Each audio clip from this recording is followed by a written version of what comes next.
Ne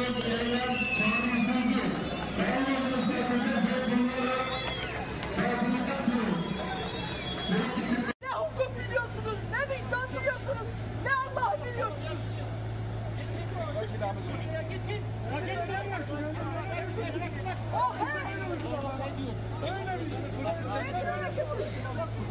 AKP'nin polisi oldunuz, AKP'nin. Bu ülkede AKP'nin polisi olanların beyaz sandalyeleri unutmayın. Beyaz sandalyeleri hiçbir polis unutmasın. Burayı çek beni! Çek beni! Çek beni!